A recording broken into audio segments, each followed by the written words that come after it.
मेरे इस YouTube मंच पर आप सभी का स्वागत है। जैसा कि आप सभी लोगों को मालूम है कि नीट की जो परीक्षा हुई थी 5 मई 2024 को 24 लाख के करीब परीक्षार्थियों ने वो परीक्षा दी। उस पर बवाल हो चुका है।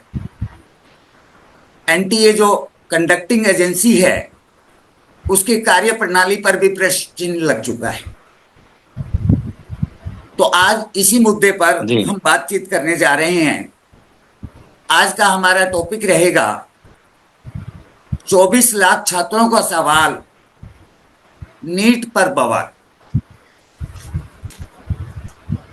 और इस महत्वपूर्ण परिचर्चा में भाग लेने के लिए मेरे साथ मौजूद हैं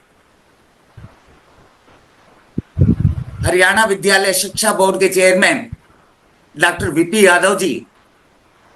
यादव साहब, जी आपका बहुत बहुत स्वागत। नमस्कार। धन्यवाद धन्यवाद गोल साहब भैया। साथ ही थैंक यू। मेरे साथ मौजूद हैं इंदिरा गांधी यूनिवर्सिटी मीरपुर के ज्वाइंट रजिस्ट्रार एजुकेशनिस्ट नवीन पिपलानी जी। पिपलानी साहब, आपका भी बहुत बहुत स्वागत। Thank you. पिपलानी जी के बारे में एक बात और बता दूं कि यह निस्वार्थ भाव से पिछले 6 सालों से नीट एस्पायरेंट्स को काउंसलिंग करते रहे हैं बगैर कोई शुल्क लिए। इसके लिए that is highly appreciable. Piplani ji आपको बहुत बहुत साधुवाद। साथ ही मेरे प्लेजर साथ सर, जुड़े हुए हैं डॉक्टर रजनीश जैन, आम आदमी पार्टी हरियाणा प्रदेश की महिला अध्यक्षा और साथ में मेडिको प्रोफेशनल भी। डॉक्टर रजनीश जी, आपका भी बहुत बहुत स्वागत। जी धन्यवाद। साथ ही जुड़े हुए हैं मेरे साथ एजुकेशनिस्ट और शर्मन इंटरनेशनल स्कूल बावल के प्रिंसिपल अतुल बत्रा जी। बत्रा जी, आपका स्वागत।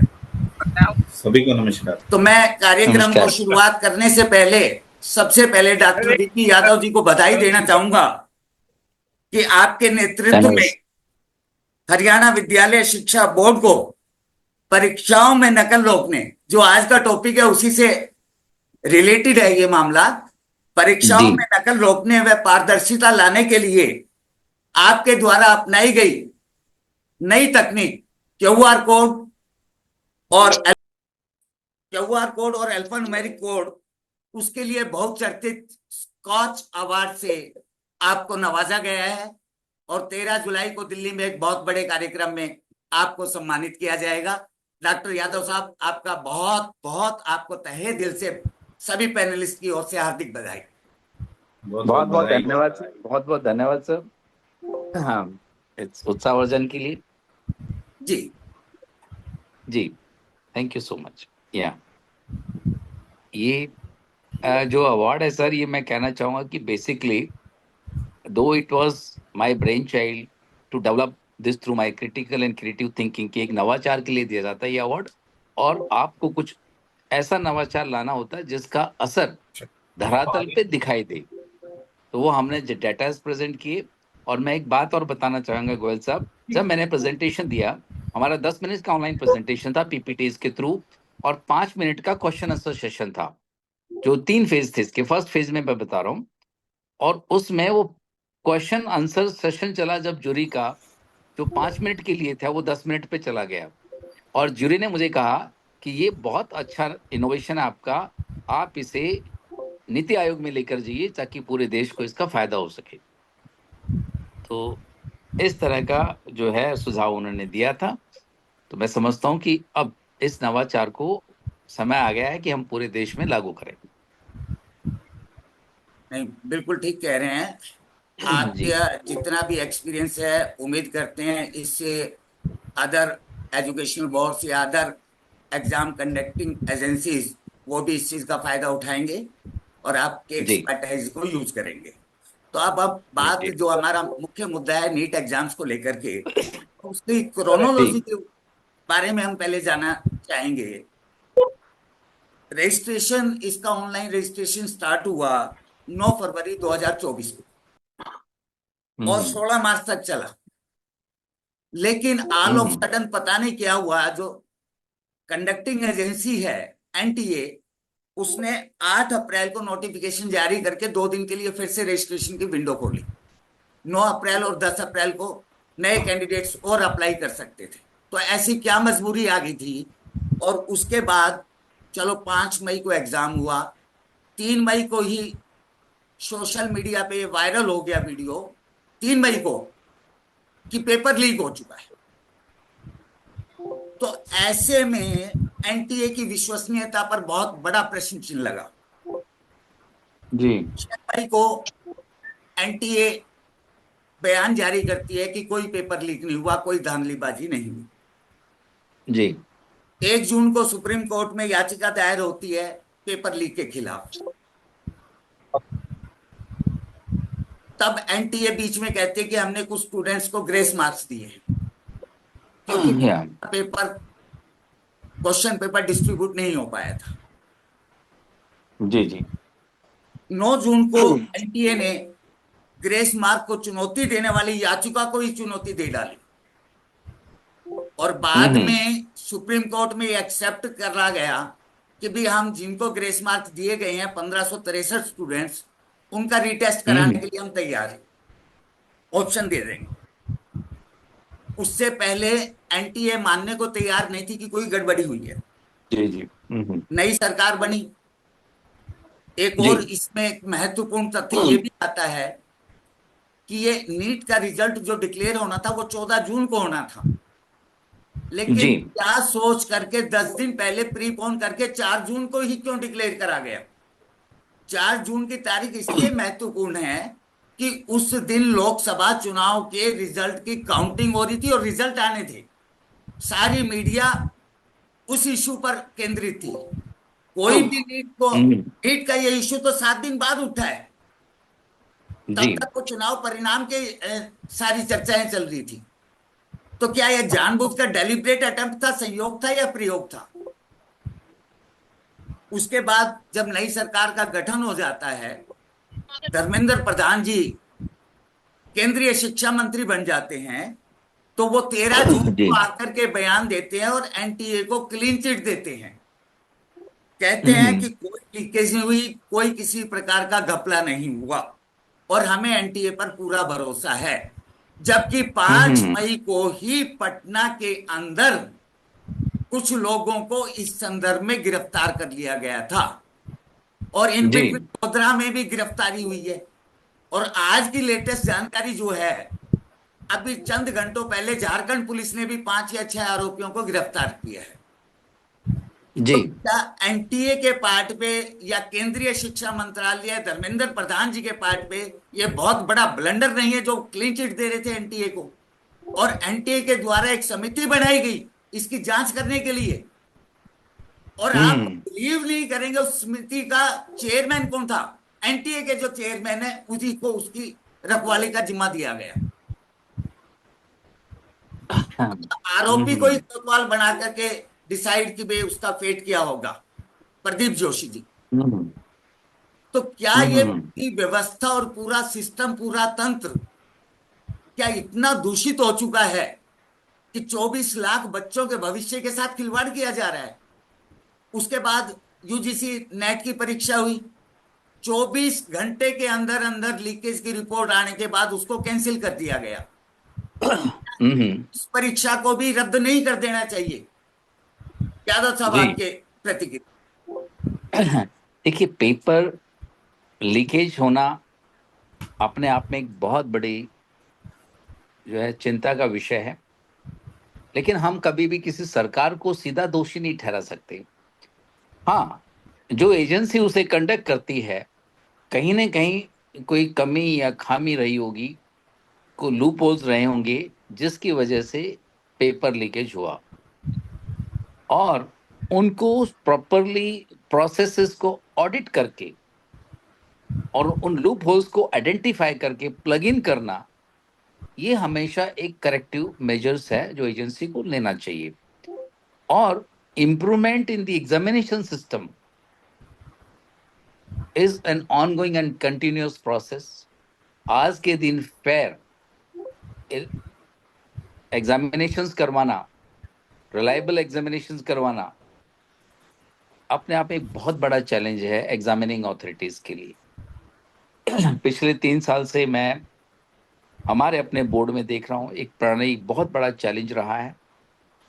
लेकिन हरियाणा विद्यालय शिक्षा बोर्ड ने एक एस्टेट एग्जाम हमारे जो कि बहुत हाई स्टेक एग्जामिनेशन है, क्वालिफाइंग एग्जामिनेशन है, और मैं कहता हूँ सकता कि हरियाणा का सबसे मोस्ट पॉपुलर एग्जामिनेशन है। और इसमें कम से कम 3-3.5 लाख के करीब कैंडिडेट हर साल बैठते हैं। तो बेसिकली कहीं ना कहीं कमियां और खामियां रही हैं, लेकिन कोई भी खामी और कमी हमेशा दूर की जा सकती है। तो आई अंडरस्टैंड कि एनटीए को ये अपने प्रोसेस को ऑडिट करना चाहिए और आगे से एक robust system of examination develop करना चाहिए। लाइट बट टाइट टाइप का एग्जामिनेशन सिस्टम हो। That I would like to say. Thank you. जी यादव साहब, अतुल जी आपके पास आना चाहूंगा। आप खुद सीनियर सेकेंडरी स्कूल के प्रिंसिपल हैं। गोधरा में 27 बच्चे ऐसे थे जिन्होंने गोधरा केंद्र चुना। उनमें कर्नाटक के भी थे, उड़ीसा के भी थे, झारखंड के भी थे, और बाद में पता चला सबसे 10-10 लाख रुपए लिए गए। तो क्या यह सिस्टम का फेलियर नहीं है? क्या यह समूचे तंत्र के ऊपर एक करारा आधार नहीं है? इसी तरह से पटना का खुलासा हुआ, 32 से 35 लाख रुपए लेकर के सिकंदर नाम के और नीतीश नाम के आरोपी, जिन्होंने बकायदा अपने कबूलनामे में कबूल कराया है कि हमने एक घृणित कांड कराया है 32 से 35 लाख रुपए लेकर के। क्या कहना चाहेंगे आप अतुल जी? सभी को एक बार फिर से नमस्कार। जहां तक एनटीए की विश्वसनीयता की बात है, मैं आपको बता दूं क्योंकि मैं भी एनटीए से जुड़ा रहा हूं, और पिछले साल जो सैनिक स्कूल का एग्जामिनेशन था रेवाड़ी जिले का, सिटी कोऑर्डिनेटर में। और जहां तक एनटीए की जो कार्यशैली है उसमें प्रथम दृष्टया मुझे कोई ऐसी कोई खामी नजर नहीं आती। लेकिन क्योंकि ऑल इंडिया लेवल पे एग्जामिनेशन होना होता है, पूरे देश में सेंटर बनते हैं, लगभग 5,000 सेंटर बनता है। अब माइक्रो लेवल पर जाकर के अगर कुछ लोग नेक्सस बना के, इंटेंशन उनकी अगर मैलिशियस है, पैसा कमाने की इच्छा है, और उसमें नेक्सस में शामिल होकर के अगर आउट ऑफ द वे वो जाते हैं, तो उसमें सीधा हमारा ये होना चाहिए कि भाई जो जो इसमें दोषी है, इन्वेस्टिगेशन करके फाइंड आउट करके उनके खिलाफ एक्शन लिया जाना चाहिए। क्योंकि करप्शन, ये कहीं ना कहीं करप्शन से जुड़ती हुई चीज है। और करप्शन आज से नहीं है इस देश में, बल्कि मैं तो कहूंगा कि पिछले 10 साल से तो ट्रांसपेरेंसी बढ़ी है। तो करप्शन कहीं ना कहीं मुझे पर्सनल तौर पे लगता है कि कम हो रहा है। लेकिन ये भी कहीं ना कहीं आपको देखना पड़ेगा, कहीं सिस्टम हमारा अलर्ट है तो ये चीजें सामने आ रही हैं। तो इसमें मेरा कहना ये है कि जो सिंडिकेट है, जो नेक्सस बना करके पेपर लीकेज का काम करते हैं, पकड़ना उनको मुश्किल नहीं है। आजकल आईटी का फील्ड है, उनको पकड़ना मुश्किल नहीं है। आज देश में मांग चल रही है कि भी 24 लाख बच्चों का जो नीट है उसका री एग्जामिनेशन कराया जाना चाहिए। मेरा इसमें पर्सनल ओपिनियन यही है कि भी 24 लाख के जो बच्चे 24 लाख बच्चे हैं, इसमें सबका तो दोष नहीं है। कुछ जो दोषी लोग हैं जिन्होंने जो मैलिशियस एक्टिविटी में इन्वॉल्व होकर के पेपर लीकेज करने का प्रयास किया है, या उनके कुछ एविडेंसेस हैं, उनको पकड़ना मुश्किल नहीं है। उनको, उनके खिलाफ जो भी दंडनीय कार्रवाई बनती है उनको किया जाना चाहिए। और जहां ऐसा लगता है कि भी पेपर लीकेज के एविडेंसेस हैं, वहां री एग्जामिनेशन के लिए हम जा सकते हैं। इस संदर्भ में मेरा यही कहना है, क्योंकि मैं पर्सनल तौर पे ये नहीं समझता कि 24 लाख बच्चों का री एग्जामिनेशन किया जाना चाहिए। हाँ, हो सकता है कि कुछ सेंटर प्रभावित हुए हों। अगर हमारे पास ऐसे एविडेंसेस हैं कि भी ये पैन इंडिया लीकेज है, ठीक है, उसमें डिसीजन लिया जाना चाहिए एनटीए के द्वारा, सेंट्रल गवर्नमेंट के द्वारा। जबकि अभी जो मामला जो है माननीय उच्चतम न्यायालय में भी लंबित है, तो आने वाली 8 जुलाई को क्या होगा उसके लिए भी हमें शायद इंतजार करना चाहिए। लेकिन हाँ, कुछ पहलू हैं जो शायद एनटीए की तरफ भी हमें डाउट करने के लिए प्रेरित कर रहे हैं। जैसा कि आपने बताया कि जी 8 अप्रैल को री नोटिफिकेशन आया, तीसरी बार आया, जिसमें 9 और 10 अप्रैल को एप्लीकेशन हुई। उसके बाद गोधरा की आपने बात रखी है, आपने पटना की बात रखी है। एक बात ये भी आई कि भाई पहली बार ऐसा हो रहा है कि 67 बच्चे ने टॉप किया है, 720 मार्क्स लिए हैं। उसके अलावा हमारे हरियाणा में झज्जर में एक ऐसा सेंटर है जहां से 6 बच्चों ने टॉप किया है। ये कुछ चीजें हैं जो डाउट क्रिएट कर रही हैं। और एनटीए का इसमें एक स्टैंड ये भी आया कि जो ग्रेस मार्क्स थ्योरी है उसमें ये स्टैंड आया है कि भी हमने एज पर गाइडलाइंस ऑफ सुप्रीम कोर्ट हमने टाइम लॉस जिनका हुआ उन बच्चों को ग्रेस दिया है। निजी तौर पे मेरा ये मानना है, अगर बच्चे का टाइम लॉस हुआ है तो उसको मार्क्स देने की बजाय आपको टाइम देना चाहिए। मुझे नहीं लगता कि अगर टाइम लॉस हो रहा है तो उसको मार्क्स से आप जस्टिफाई कर सकते हैं। तो मेरा कंक्लूडिंग पॉइंट ये हो सकता है कि अगर कहीं हमारे पास एविडेंस है, एक पर्टिकुलर रीजनल लेवल पे कुछ चीजें लीकेज हुई है, तो वहां डिसीजन लेकर के हमें री एग्जामिनेशन की तरफ बढ़ना चाहिए। और अगर कुछ लोगों ने कुछ गलत काम किया है तो उसकी सजा सारे देश के जो बच्चे जो एस्पिरेंट्स हैं एंड नीट यूजी के एस्पिरेंट्स हैं उनको नहीं मिलनी चाहिए। उसमें ऐसे बहुत सारे बच्चे हैं जिनका अच्छा स्कोर भी आया हुआ है, उन्होंने अपने प्लानिंग की हुई है। उनमें से एक पेरेंट्स हमारे साथ डॉक्टर नवीन पिपलानी भी जुड़े हुए हैं, उनके बच्चे का भी नीट क्वालिफाई हुआ है। तो ये सब चीजें हैं, जिसने गलती की है उसको सजा मिलनी चाहिए, सबको इसकी सजा नहीं मिलनी चाहिए, मेरा कहना है। नहीं, ठीक कहा आपने। एक तो आपने झज्जर का कहा कि 6 बच्चे टॉपर्स हैं, वहां मैं एक चीज एडिशनल और जोड़ देता हूं कि जो रैंक है 62 से 69 वो झज्जर के उसी स्कूल के सेंटर से है। उसमें 6 बच्चे टॉपर हैं और 2 बच्चे ऐसे हैं जिनको एक को 719 नंबर मिले हैं और एक को 718 मिले हैं, जबकि theoretically that is not possible at all. कोई परमुटेशन कॉम्बिनेशन आप लगा लीजिए। मैं इसमें ऐड करूंगा, जी, इसमें ऐड करूंगा, अगर 718 719 मिले हैं तो कुछ बच्चों को -20 मार्क्स भी मिले हैं। अगर आप डिटेल में जाएंगे उस ग्रेस मार्क्स फॉर्मूला के तहत -20 मार्क्स भी बच्चों के आए हुए हैं। नहीं नहीं नहीं, वो it's not a big deal. वो See, grace marks. Atul ji, एक और बताऊं, एनटीए कहता है हमने 4 नंबर ग्रेस मार्क्स दिए हैं, जबकि पब्लिक डोमेन में अलग अलग सोशल मीडिया पे ये आ रहा है 80 85 100 नंबर तक ग्रेस मार्क्स दिए गए हैं। अदरवाइज 67 बच्चे टॉप नहीं कर सकते थे। आप पिछले 2-3 साल में देख लो, कभी 2 बच्चे टॉप कर रहे हैं, कभी 4 बच्चे टॉप कर रहे हैं, एट द मोस्ट 4 बच्चे टॉप कर रहे थे। उसका एनटीए की तरफ से ये मैं वो भी बता रहा हूं, एनटीए ने एक आज ही 3 लाख बच्चे इस बार ज्यादा अपीयर हुए हैं और थोड़ा क्वेश्चन पेपर इजी था। उसके बावजूद भी जो अभ्यर्थियों से बात करी गई, अलग अलग स्टेट के बच्चों से बात करी गई, तो निष्कर्ष निकल कर ये आया कि कई कई जगह तो 100 नंबर के ग्रेस मार्क्स दिए गए हैं। तो पूरी की पूरी व्यवस्था ही पंगु हो चुकी थी क्या? यहाँ मैं ये बताना चाह रहा हूँ, एनटीए हमें कन्विंस नहीं कर पाया कि भी जो 1583 या जितने भी बच्चों ग्रेस मार्क्स दिए उसको ट्रांसपेरेंसी का फॉर्मूला क्या था, जनरल पब्लिक को उस बारे में वो एनटीए प्रॉपर तरीके से अपडेट नहीं कर पाया। केवल ये कह देना कि हमने सुप्रीम कोर्ट गाइडलाइंस के अकॉर्डिंग। मैं आपकी बात को आगे बढ़ा रहा हूं कि भाई एनटीए ने कहा कि 2018 में क्लैट के ऊपर कोई डिसीजन आया था सुप्रीम कोर्ट का, तो कह रहे हैं हमने वो गाइडलाइंस देखते हुए ग्रेस मार्क्स दिए हैं। लेकिन मैं देख रहा था ex DGP UP Vikram Singh ji और ex special director IB Yashovardhan Azad, उन्होंने खुल करके कहा है कि ये कोई दिशा पंचाल का केस था, उसमें क्लियर कट इंस्ट्रक्शंस थी सुप्रीम कोर्ट की कि इसके आधार पर आप ग्रेस मार्क्स नहीं दे सकते। तो इट मीन्स ये तो कंटेम्प्ट ऑफ कोर्ट भी हुआ है।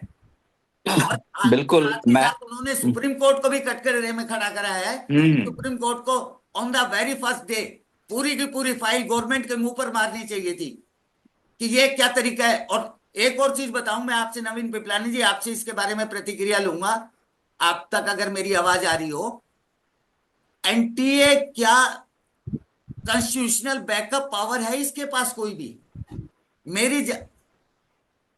जी पिपलानी जी, एनटीए के पास कोई कॉन्स्टिट्यूशनल बैकअप पावर है? देखिए, आप ठीक कह रहे हैं गोयल साहब, कॉन्स्टिट्यूशनल एनटीए जो है पार्लियामेंट के कॉन्स्टिट्यूएंट से ही बना है। नहीं, माफ करिएगा, मैं आपको रोक रहा हूं। पार्लियामेंट के कोई कॉन्स्टिट्यूशन से नहीं बना, सिंपली सोसाइटी एक्ट रजिस्टर्ड में ये एक सोसाइटी है जिसको लोगों के बारे में भ्रम है। मैं दावे के साथ कह रहा हूं, कैबिनेट में कहीं ना कहीं इसका अप्रूवल तो दिया है ना, कैबिनेट ने इसका कहीं ना कहीं ये करा है अप्रूवल तो दिया है ना, वगैरह दे दिए हैं, कोई पार्लियामेंट के थ्रू नहीं हुआ है ये। ये सिर्फ एक सोसाइटी हाँ एक्ट रजिस्ट्रेशन आप समझ सकते हैं, उसके तहत हाँ एक सिंपल एक सोसाइटी है। मैं सबसे बड़ा मैं काम है गोयल साहब इसमें ये जैसे यूपीएससी आपको वगैरह कंडक्ट करते हैं, उनके नहीं। पास सब स्टैट्यूटरी पावर्स हैं, कॉन्स्टिट्यूशनल बैकअप है, उस तरह की ये कोई हाँ एंटी एजेंसी नहीं है। देखिए गोयल साहब, मैं अब सिलसिलेवार आपको स्टेप बाय स्टेप कुछ एक चीजें शेयर करना चाहूंगा। जी सर। सबसे पहले 2004-5 में जब जब नीट कैंसिल हुआ था और हम्म, 2015 में नीट कैंसिल हुआ था, तो हम्म, उसके ज्यादातर जो डिक्लेरेशन है वो रिजल्ट डिक्लेयर होने से पहले आ गए थे कि पेपर आउट हुआ। और पेपर आउट होने के बाद उन्होंने कहीं ना कहीं 10-15 दिन में डिसीजन लेके रीनीट के ऑर्डर कर दिए थे। ओके। अब की बार क्या हुआ है, अब की बार अगर 5 मई को नीट हुआ और 4 जून को रिजल्ट आया, तो इस दौरान पेपर जो आउट हुआ है, पेपर जैसे आज झारखंड का आ रहा है कि हजारीबाग से पेपर आउट हुआ, शीट नंबर ये थी, ठीक है। बीच में पटना का आया कि पटना में कहीं ना कहीं हुआ। बात क्या है कि इस समय अगर 15-20 हजार बच्चों ने जिन्होंने माल प्रैक्टिस की है, क्या उसके पीछे 24 लाख बच्चे सफर करेंगे अगर रीनीट होता है तो? नहीं नहीं, दूसरा, आपने जो आप 1563 बच्चे जो कल पेपर दे रहे हैं, क्या वो तीसरी बार नीट देंगे? नहीं, मैं आपको इंटरप्ट कर रहा हूं पिपलानी सर। हाँ हाँ आपने कहा कि हर बार जैसे 2004-5 का एग्जांपल दिया, 2015 का एग्जांपल दिया कि जो नीट का हाँ पेपर लीक हुआ तो वो हाँ। रिजल्ट से हम्म, पहले उसकी सूचना मिल गई थी। आपकी जानकारी के लिए हाँ बता दूं, 5 तारीख को, 5 मई को पेपर हुआ था। 5 मई को ही पटना में पुलिस ने कुछ छात्रों को गिरफ्तार करा है, सिकंदर, नीतीश, उन सबके खिलाफ एफआईआर दायर कर लिए। 5 मई को ये चीज पब्लिक डोमेन में आ गई थी। आप ये कह ही नहीं सकते कि पेपर नहीं लीक नहीं हुआ पब्लिक था। डोमेन में नहीं, नहीं पब्लिक डोमेन में जहां तक मेरा अपना आइडिया है, मैंने कम से कम 200 लोगों से पूछा है जो कहीं ना कहीं मीडिया से भी जुड़े हुए हैं। मैंने उनसे एक ही प्रश्न किया कि क्या आपको क्वेश्चन पेपर पता था? देखिए, हम यूनिवर्सिटी में हैं, मैं डिप्टी रजिस्ट्रार एग्जाम भी रह चुका हूं। हमारे यहाँ अगर पेपर आउट होता है और लोकलाइज पेपर हाँ, आउट है, तो हम क्या करते हैं, उस सेंटर का पेपर कैंसिल करके वहां पेपर दोबारा करा देते हैं। हमें, मेरे मेरे बच्चे ने पेपर दिया आपकी बार, हमें कहीं भी नॉलेज नहीं थी कि ये पेपर कहीं पब्लिक डोमेन में, कहीं ना कहीं पब्लिक डोमेन का हिस्सा बना है। पर्सनली एक व्यक्ति के जी हिसाब हाँ से बात नहीं कर रहा हूं। हाँ 5 मई को ही सिकंदर को हाँ गिरफ्तार कर लिया गया था पटना पुलिस द्वारा, ईओयू, इकोनॉमिक ऑफेंस हाँ यूनिट जो जी है। और उसके हाँ जी एडिशनल हाँ जी डायरेक्टर जनरल ऑफ पुलिस ने बकायदा बयान देकर के कहा है कि जितने सबूत हमारे पास है उससे स्पष्ट रूप से यह है कि पेपर लीक हुआ है। और धर्मेंद्र प्रधान जी आकर के कहते हैं कि कोई पेपर लीकेज नहीं है। आप जस्टिफाई नहीं मुझे कराइए। लगता मुझे नहीं मुझे लगता है कि उस समय धर्मेंद्र प्रधान जी को ईओयू की हो सकता है उस समय उनके पास रिपोर्ट ना हो, या क्योंकि उस समय मिनिस्ट्री नई नई बनी थी तो वो फीडबैक ना ले पाए हो, जहां हाँ, तक तो मैं समझता हूं। बिल्कुल लेकिन आप ठीक पेपर कह रहे हैं, पेपर मैं जहां सहमत तक, हूँ आपसे। मैं सहमत हाँ हूँ कि वही साहब, पेपर जहां बिल्कुल तक आउट ताजा की बात ताजा है वो ना, पेपर पुलिस में जहां तक बने आउट थे। की बात है, लेकिन उनको हाँ क्लीन, जैसे जैसे उनको ये कहना चाहिए था कि भाई अभी मेरे को टाइम लगेगा, पूरी रिपोर्ट मंगा रहा हूँ, उसके हाँ, बाद हम ये कंक्लूजन। हम मानते हैं, ये हम मानते हैं। और हाँ। अभी आपने जो एक प्रश्न उठाया ना कि 8 अप्रैल को दोबारा विंडो खोली गई, जी। 24,000 बच्चों का दोबारा रजिस्ट्रेशन हुआ, हम्म, ठीक है। देखिए, मैं आपको बता रहा हूं कि जिस समय नीट की विंडो खोली गई थी, उस समय किसान आंदोलन चल रहा था, और उस समय हमारे हरियाणा में भी 4 डिस्ट्रिक्ट में उस समय नेट काम नहीं कर रहा था। तो बस सिर्फ सिर्फ इसमें संज्ञान हमें क्या लेना है कि ये जो 24,000 बच्चों के लिए दोबारा विंडो खोली गई, कि कहीं जो पटना, हजारीबाग, झारखंड या गोधरा, ये बच्चे क्या उस 24,000 में थे? नहीं, क्योंकि ये बिल्कुल भी हो आप सही सकता कह है, रहे हो, उसमें देखो, सवाई सवाई हाँ माधोपुर का सेंटर भी शामिल है, राजस्थान का। वहां भी इस तरह का वो हाँ, हुआ तो है। उसमें क्या क्या वो वाले, क्या 24,000 में वो बच्चे थे? तो अगर वो बच्चे नहीं थे तो उस चीज देखिए, का तो ये तो एक सिंपैथेटिक वो है। एक आरटीआई डली थी, उस चीज का एनटीए ने जवाब नहीं दिया कि उन 24,000 बच्चे जो 2 दिन की विंडो पे थे, उनके रिजल्ट का क्या हुआ, हाँ क्या। तो उसका जवाब देना चाहिए। हाँ, और दूसरी एनटीए दूसरी बात एनटीए एनटीए इस मामले में मैं मानता हूं कि ट्रांसपेरेंट रहना चाहिए, ये दूसरी मैं बात मानता हूं। एक और महत्वपूर्ण हाँ जानकारी बता देता हूं। जो हाँ 67 बच्चे टॉपर हैं, उनमें से हाँ 52 बच्चों को ग्रेस मार्क्स दिए गए हैं। इससे ज्यादा शर्मनाक कोई बात नहीं हो सकती है किसी भी टेस्टिंग एजेंसी के लिए। नहीं, वो आपकी बात देखो, 52 बच्चों का नहीं आया हमारे पास, नहीं, मेरे पास, मैं मेरे बता रहा संज्ञान हूँ, में अभी तक रिपोर्ट नहीं बता है रहा हूँ सर। कि इसमें 52 बच्चों को इसमें ग्रेस मार्क दिए गए हैं। ऐड करना मेरे चाहूंगा। मेरे संज्ञान में नहीं है ये चीज। नहीं नहीं, हाँ, बिल्कुल नहीं इसमें है। अच्छा, मैं आपको पेपर एग्जैक्ट के बारे में बता दूं। मैं बत्रा जी, मैं 1 मिनट अपनी बात रखूंगा। मैं आपको पेपर के बारे में बता दूं, अब की बार क्या हुआ है। अब की बार जो पेपर आया, सिंपल पेपर था। दूसरा, 3 लाख बच्चे बढ़े हैं, तो अब की बार जो पैशन और इंस्टिंक्ट भी बढ़ा है तैयारी करने का, बहुत अच्छा। मैं ऐसे बच्चों को भी जानता हूं जिनके 705 नंबर है, 715 नंबर है, ठीक है, जिनके अपनी तैयारी से नंबर है, कहीं कोई माल प्रैक्टिस नहीं हुई, ठीक है। दूसरा, ज्यादातर जो मीडिया है, ज्यादातर मीडिया में ये आ रहा है कि 602 नंबर है, पिछली बार 602 नंबर वाले को ये मिल गया था, 640 नंबर है उसको ये मिल गया था, ठीक है। हमें ये मान लेना चाहिए पढ़े लिखे समाज में कि हमारे यहाँ जो पेपर हो रहा है, पेपर का मार्क्स हमारा रैंक डिसाइड करेगा, और हमारा जो एडमिशन होता है वो मार्क्स के बेस पे कभी नहीं होता। हमारा जो एडमिशन होता है वो रैंक के बेस पे होता है। अब जिसका जो रैंक बना, मेरे बेटे के 665 मार्क्स हैं, 665 पे लास्ट ईयर दिल्ली मिल गया था, लेकिन अब की बार 665 में उसका 18,000 रैंक है। हाँ, गवर्नमेंट कॉलेज जरूर मिलेगा एज पर नीट काउंसलिंग, लेकिन मैं फिर भी स्ट्रगल कर रहा हूं कि मुझे कौन सा गवर्नमेंट कॉलेज मिले। But even then I am satisfied कि इट्स ओके। और मेरिट, जहां तक मेरिट की बात है, मेरिट अब की बार हाई गई है, नो डाउट मेरिट अब की बार हाई गई है, ठीक है। किसी ने नहीं सोचा था इतनी हाई मेरिट जाएगी। और देखिए मैं बच्चा, देखो, मैं फेवर करूंगा, बच्चा बहुत मेहनत कर रहा है, बच्चा अपनी जान लगा के मेहनत कर रहा है। देखिए और मैं बच्चों बच्चों ने की अगर नंबर मेहनत लिए और हैं। योग्यता हाँ, पर कोई प्रश्न चिन्ह नहीं लगा रहा। मेरे को भी पता है, हाँ, चाहे कोई बच्चा जेडबल्ई के लिए हाँ, अपीयर होता है या नीट के लिए अपीयर होता है, वो दिन रात, हाँ, ना केवल वो बच्चे मेहनत करते हैं, उनके पेरेंट्स भी बकायदा मेहनत करते हैं। यादव साहब भी इस चीज के लिए हाँ, सहमत होंगे। पूरा हाँ। परिवार बच्चे के साथ देखिए लगा रहता है, तो अगर सफर कर रहा है तो वो बच्चा ही नहीं कर रहा, पूरा परिवार भी कर रहा है। देखिए लेकिन मेन तो ये है कि अगर 67 टॉपर में से 52 बच्चों को ग्रेस मार्क्स दिए गए हैं, तो व्यवस्था पर प्रश्न चिन्ह लगेगा या नहीं लगेगा। और दूसरा, यादव साहब, अब आपके पास आता हूं। ग्रेस मार्क्स का तो जी। बिल्कुल गलत है। ग्रेस मार्क्स का तो बिल्कुल गलत है। ग्रेस हाँ, मार्क्स का तो एक बिल्कुल गलत है। ग्रेस मार्क्स 2018 में क्लैट की परीक्षा में सुप्रीम कोर्ट के ऑर्डर थे कि बच्चों का जिनका सर्वर डाउन हो गया था उनको ग्रेस मार्क दिए जाने चाहिए। तो ये जो उस समय 2018 का सिस्टम था उसको जनरलाइज नहीं किया जाना चाहिए था, मैं जो अब की वही बार तो कह रहा एनटीए हूं ने ना। गलती से किया। एनटीए हाँ, ने जो देखिए 2018 क्लैट का भी मैंने जिक्र करा, उसका हवाला हाँ, देने में कहा कि हमने सुप्रीम कोर्ट के दिशा निर्देश द्वारा ग्रेस मार्क्स दिए हैं। लेकिन मैं दूसरा केस बता रहा हूं, दिशा पांचाल का। दिशा पांचाल के केस में क्लियर कट इंस्ट्रक्शन दी गई थी कि इस तरह से आप ग्रेस मार्क्स नहीं दे सकते। तो इसका मतलब एनटीए ने कहीं ना कहीं कंटेम्प्ट ऑफ कोर्ट भी कर रखा है। यादव सर, आपके पास आता हूं मैं। टोटल जी। ऑल ओवर इंडिया 1,09,170 सीटें हैं मेडिकल की। हम्म। उसमें से 56,405 जो है सरकारी मेडिकल कॉलेजेस में है, और 52,765 निजी सीट में है, जिसके लिए इतनी मारा मारी है, और 24 लाख अभ्यर्थी लगभग लगभग हर साल हम्म। अपीयर भी होते हैं। जी जी। लेकिन ये कैसी हम्म। विडंबना है कि चाहे राजस्थान में कोई भी किसी भर्ती के लिए टेस्ट हो, बिहार में हो, यूपी में हो, हम्म। गुजरात में हो, हम्म। एमपी में हो, पिछले 7 साल के अंदर 70 पेपर लीक हुए हैं। किसी भी पार्टी की सरकार रही हो, मैं उस चीज पे नहीं जा रहा। कांग्रेस की भी जी सरकारें थी, बीजेपी की भी सरकारें थी, लेकिन कहीं ना कहीं इस पे ये नहीं लगता कि बच्चों के साथ खिलवाड़ हो रहा है। जो आज का युवा है, कल का भविष्य है, उसके लिए मैं सिर्फ जी। 2 लाइनें बोलता हुआ आपकी प्रतिक्रिया जरूर लूंगा। युवा वर्ग खड़ा आज उस चौराहे पर, युवा वर्ग हम्म। खड़ा आज उस चौराहे पर, जिसका कोई कोना देता उसको राह नहीं।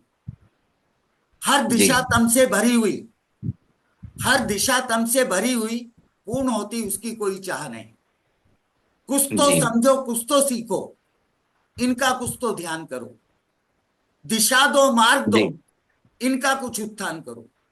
भटक गया जी। अगर मार्ग से, तो ये भी आप ध्यान रखना। आप हम्म। बहुत रेस्पॉन्सिबल पोजीशन पे हैं सारे के सारे मेरे पैनलिस्ट। युवा वर्ग के लिए कह रहा हूं, भटक गया अगर मार्ग से, तो ऊपर क्रांति लाएगा, आने वाला इतिहास इस गलती पर पछताएगा। जी जी, जी बहुत खूब। जी यादव। लेकिन एक बात मैं बता सकता हूँ, आपकी पीड़ा मैं समझ सकता हूँ, और पीड़ा पूरे देश में हर पेरेंट को, हर बच्चे को है, और आहत भी हैं। और सरकार जो अपने कदम उठा रही है उसको तो सुप्रीम कोर्ट जैसे भी डायरेक्शन मिलेगा, क्योंकि कोर्ट के अधीन है मामला। लेकिन एक बात मैं बताना चाहूंगा, सबसे पहले सुप्रीम कोर्ट ने एक मॉडरेशन पॉलिसी पब्लिक एग्जामिनेशन में या बोर्ड एग्जामिनेशन में, जो कि क्वालिफाइंग एग्जामिनेशन है, उसमें ज्यादातर अधिकतर बोर्ड अपनाते थे कि यूनिफॉर्मली रिजल्ट को बेहतर बनाने के लिए एक फॉर्मूला अपनाया जाता है, और उसके अपस्केलिंग ऑफ मार्क्स होता था मॉडरेशन में अक्रॉस। तो बताना चाहूंगा कि सुप्रीम कोर्ट ने जो मॉडरेशन पॉलिसी है, अपस्केलिंग ऑफ मार्क्स है, इसको बंद करवा दिया। और हरियाणा विद्यालय शिक्षा बोर्ड तो बिल्कुल नहीं करता मॉडरेशन पॉलिसी का अपनाता, और सीबीएसई भी अब नहीं कर रही है। दूसरा रहा मार्क्स की, अतुल जी ने एक बात बहुत अच्छी करी, क्योंकि इन्होंने कहा था कि अगर एग्जामिनेशन में कोई टाइम डिले हो गया है, क्योंकि मैं भी कम से कम 15 साल से सेंटर सुपरिटेंडेंट रहा हूं, मैंने बहुत सारे सीबीएसई की परीक्षाएं करवाई हैं, बहुत सारी एनटी के एग्जामिनेशन करवाया है, और अभी भी पिछले 2-3 सालों से मतलब जब तक बोर्ड का चेयरमैन हूं तभी से ये बंद हुआ है। तो बखूबी से बड़े गहराई से इसको देखा गया है और समझा गया है। देखिए, अगर इसको रोकना है तो मैं पहले भी कह चुका हूं कि फिर दोबारा अपने प्रोसेस और सिस्टम को बहुत अच्छी तरह एग्जामिनेशन प्रोसेस को फुल प्रूफ बनाना पड़ेगा। एक मैं बात जानना चाहूंगा, अलग अलग बातें आ रही थी, ये क्वेश्चन पेपर लीकेज कहाँ से हुआ है? आप में से सब में से किसी को ठोस इसका प्रमाण है कि भाई ऐसी बात सामने आई, वहां से लिखा है, तो मैं बता सकता हूं कि इसको कैसे रोका जा सकता था। बिल्कुल। एक्चुअल में हमें इसमें अभी समाधान ही तक चाहिए कि मेल प्रैक्टिस ऐसा को कोई कैसे रोका एविडेंस अभी तक नहीं है। हाँ, लेकिन मेरे मैंने सुनने में आया कि भाई क्वेश्चन पेपर एग्जामिनेशन सेंटर से लेते या किसी बैंक से लीक हुआ है, बैंक नहीं। से निकाला गया है। जहां तक मेरी जानकारी है, एक तो सवाई माधोपुर के एक स्कूल में कुछ बच्चे क्वेश्चन पेपर लेकर के चले गए थे, बाहर चले गए थे। उनको गलत जी क्वेश्चन पेपर डिस्ट्रीब्यूट हुआ, इवन उसके साथ उनके आंसर शीट भी थी, बकायदा जी टिक मार्क कर रखा था। इस तरह का हुआ। और कुछ हिंदी मीडियम वालों को इंग्लिश मीडियम का पेपर दिया गया, इंग्लिश वालों को हिंदी मीडियम का पेपर दिया गया। तो संज्ञान में आया गया, तो उन 120 छात्रों को दोबारा से उसी दिन दोबारा पेपर कराया गया है, एक चीज।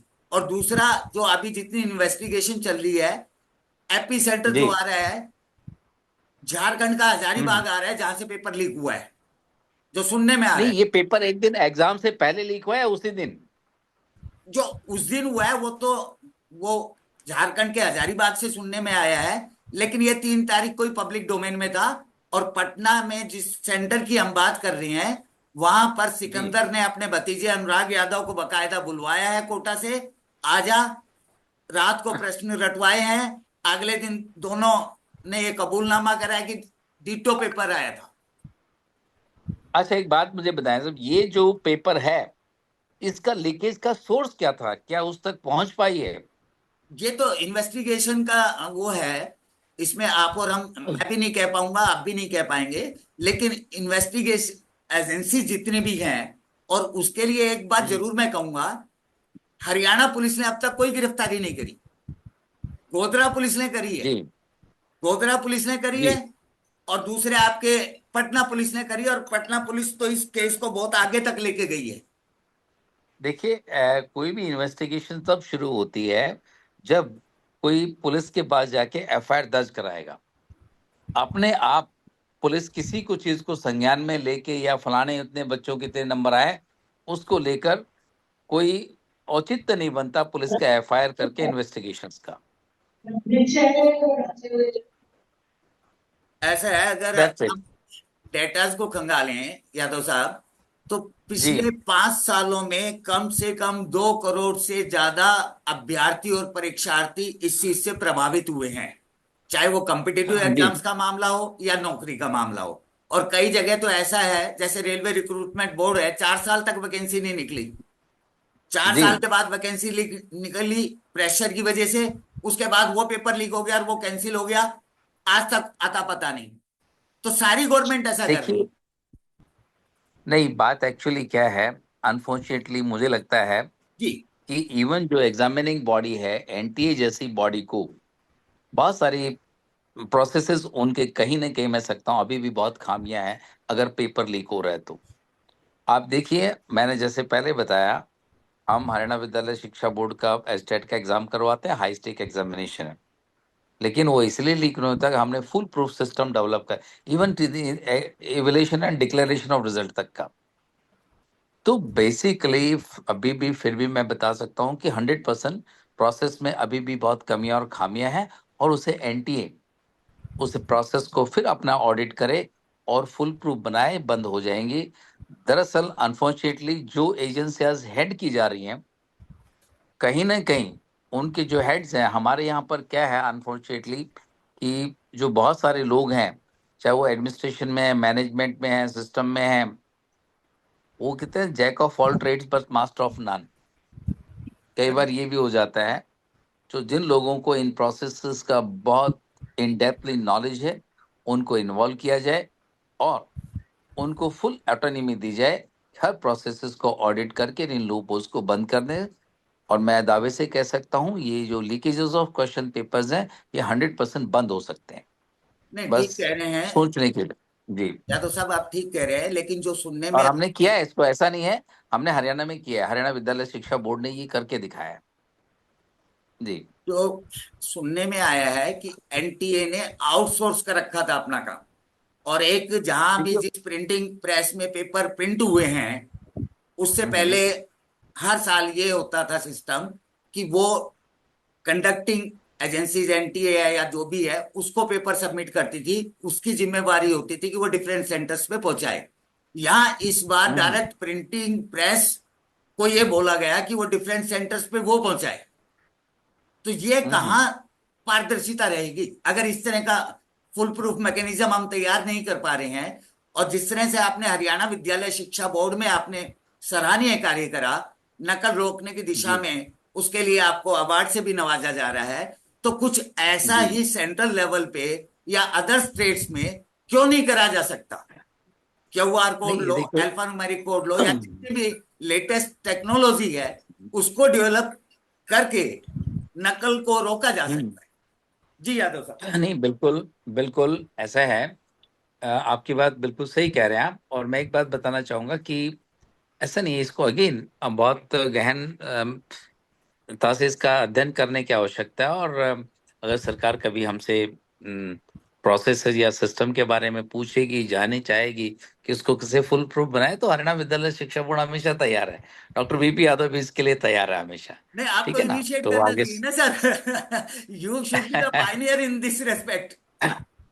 देखिए, जब कोई काम बहुत अच्छा हो रहा है तो बेशक धीरे धीरे करके ही उसकी जो है ख्याति और ऊपर तक पहुंचती है। तो मैं समझता हूँ कि आने वाले समय में जो सरकार है, सेंट्रल गवर्नमेंट भी इसको संज्ञान में लेगी, और बहुत अच्छे कार्य। मैं आपको बताता हूँ कि बेसिकली मुझे मध्य प्रदेश से वहाँ की चेयरपर्सन है 1980 विच के वीरा राणा जी एक आईएएस हैं, उनका फोन आया, बोले पता है सर आपने क्वेश्चन पेपर पे कुछ ऐसा किया है कि आउट करने वाले को झट पकड़ लेते हैं आप, और रोक लगा दिया आपने। तो अब ये देखिए, मध्य प्रदेश के अगर चेयरपर्सन है, वो बैठे बैठे यहाँ पर फोन कर रही हैं, तो इसका मतलब ये है कि आपकी ख्याति वहां तक पहुंच रही है, आपने जो इनोवेशन नवाचार किया है उसकी चर्चाएं हैं। तो धीरे धीरे सेंट्रल गवर्नमेंट तक भी ये बात पहुंचेगी, और आने वाले समय में अगर सेंट्रल गवर्नमेंट सुझाव लिया तो डेफिनेटली हम बताएंगे कि किस तरह से सिस्टम को और बेहतर बनाया सकता है। आउटसोर्सिंग तो एनटीए को करनी पड़ेगी, क्योंकि उसके अपने पूरे सिस्टम नहीं है। आज देखा जाए तो हरियाणा विद्यालय शिक्षा बोर्ड जब एस्टेट का एग्जाम करवाता है, तो बहुत सारी चीजें जो हम आउटसोर्स करते हैं, जैसे बायोमेट्रिक है, सीसीटीवी कैमरास है, इंस्टॉलेशंस हैं। हाँ, लेकिन जो फुल प्रूफ हम सिस्टम जो रखते हैं, वो है क्वेश्चन पेपर के ऊपर कंप्लीट कमांड। क्वेश्चन पेपर जो है वो किसी तरह से भी हम लीक नहीं होने देते, और यही कारण है कि बड़े सुचारू। और एग्जामिनेशन में अतुल जी ने एग्जाम करवाए होंगे, एनटी की भी आपने करवाया ना, हमारा एस्टेट भी करवाया होगा कभी आपने, हाँ जी। तो आप आपको करवाया। फर्क बिल्कुल एकदम नजर आएगा कि एस्टेट ठीक कितना sir, foolproof clarified. Examination. जी।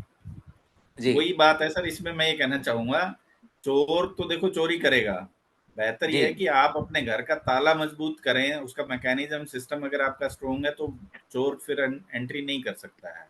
चलो इस बार मैं Basically- आपको एक और बात बता रहा हूँ गोयल साहब, जी इस बार मैंने एक और नया इंट्रोड्यूस किया है सिस्टम। हमारे यहाँ जो ट्रंक जाता है जिसमें क्वेश्चन पेपर होते हैं, उसमें 2 ताले होते हैं, दोनों डिफरेंट होते हैं, अलग अलग चाबियां होती हैं, और चाबियां भी सील्ड लिफाफे में होती हैं। एक चाबी जो है हमारा जो है सेंटर सुपरिटेंडेंट लेके जाता है, दूसरी चाबी जो हमारा बोर्ड का एम्प्लॉय वो लेके जाएगा वहां से, जस्ट लाइक बैंक लॉकर। और पुलिस कस्टडी में वो ट्रंक वहां जाता है और ताला सील्ड वो होता तो है। इस बार मैंने एक नवाचार किया, इनोवेशन किया है इसमें। वो इनोवेशन क्या है कि इस बार मैंने डिजिटल लॉक तैयार किए हैं, यानी 2 लॉक होंगे ट्रंक के ऊपर, डिजिटल लॉक है, वो बोर्ड के पास उसका कंट्रोल होगा और यहां से बोर्ड से ही वो ताला खुलेगा।